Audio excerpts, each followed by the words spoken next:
السلام علیکم ورحمۃ اللہ۔ یقین جانے اس طرح کی جب کبھی کوئی بحث ہوتی ہے، بات چیت ہوتی ہے، ہمارا ایمان بڑھتا ہے اور ہم اپنے مالک کے شکر گزار ہیں جس نے ہمیں ہدایت دی ہے۔ اور یہ قرآن واقعی معجزہ ہے۔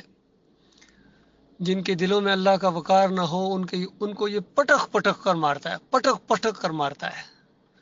ان کے ایسا محسوس ہوتا ہے مت ماریے ان کی، اور بالکل صاف اور سادہ بات کے قریب گھوم رہے ہوتے ہیں لیکن اندر نہیں آ رہے ہوتے، کیونکہ کنٹرول اوپر ہے۔ جب تک ادھر سے منظوری نہ ہو اوپر سے، یہ کیسے اندر آئیں گے؟ نہیں آ سکتے، ادھر ہی گھومتے رہیں گے۔ اس لیے اللہ تعالیٰ نے ایمان کی پہلی شرط لگائی ہے کہ جس دن طاغوت کا کفر کرو گے اس دن آپ کا پہلا دن ہوگا اسلام کے اندر۔ تو یہ ہمارے اندر سے طاغوت اٹھا، اللہ نے ہمیں طاغوت بنتے دکھایا، کس طرح طاغوت بندہ بنتا ہے، عالم دین طاغوت کیسے بنتا ہے۔ چونکہ دعوت اٹھی تھی ان طاغوتوں کا کفر کرو، یہ بڑے بڑے ہیں، یہ اکابرین ہیں، یہ طاغوت ہیں۔ اور یہ مسلک پرست کہتے تھے یہ طاغوت ان کو کیوں کہتے ہو؟ طاغوت تو پھر شیطان ہے، اور یہ دوسرے وہ طاغوت ہیں۔ ان کو آپ نے عبد القادر جیلانی کو طاغوت کہہ دیا، محی الدین چشتی کو طاغوت کہہ دیا، مجدد الثانی بھی، علی اجویری بھی، شاہ ولی اللہ بھی۔ تو ڈاکٹر اسرار کہتے ہیں پیچھے بچا کون ہے؟ تو بچانا ہمارا کام ہے۔ خود بچاؤ اللہ کے فتوے سے اپنے آپ کو۔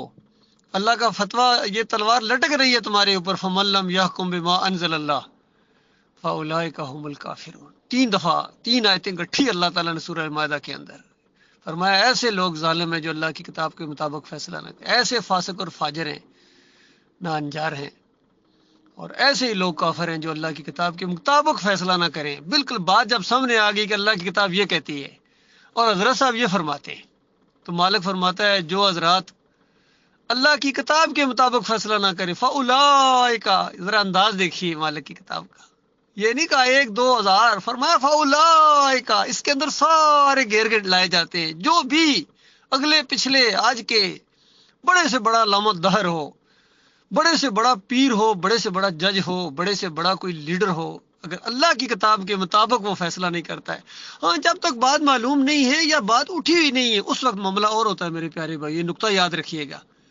لیکن جب بات اٹھی ہوئی ہو کہ ہاں یہ طاغوت ہیں، انہوں نے اللہ کی کتاب کا راستہ روکا ہے، اس وقت اگر کسی کے دل میں ان کا وقار آ جائے یا ان کو بچانے کی کوشش کرے، فَأُولَٰئِكَ هُمُ الْكَافِرُونَ، مالک فرماتا ہے ایسے سارے لوگ، یہ پیچھے چلنے والے ان کے طاغوتوں کے حمایتی، یہ کافر ہیں، ہم فیہا خالدون، ہمیشہ اس آگ کے اندر رہیں گے۔ یہ معاملہ ہوا ہے میرے پیارے بھائیو۔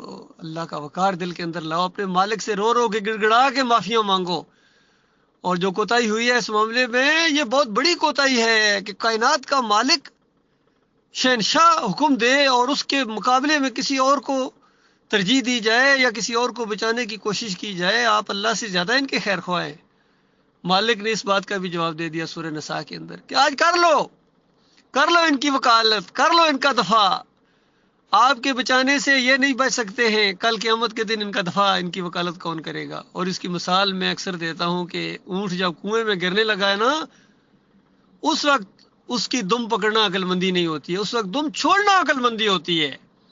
کتنے ہیں جو اس گڑھے میں گر چکے ہیں اور محمد حنیف بالکل گرنے والے ہیں، مرنے کے ساتھ یہ گر جائیں گے۔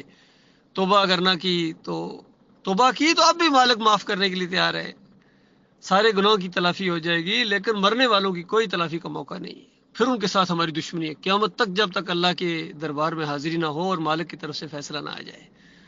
یہ معاملہ ہے بھائی۔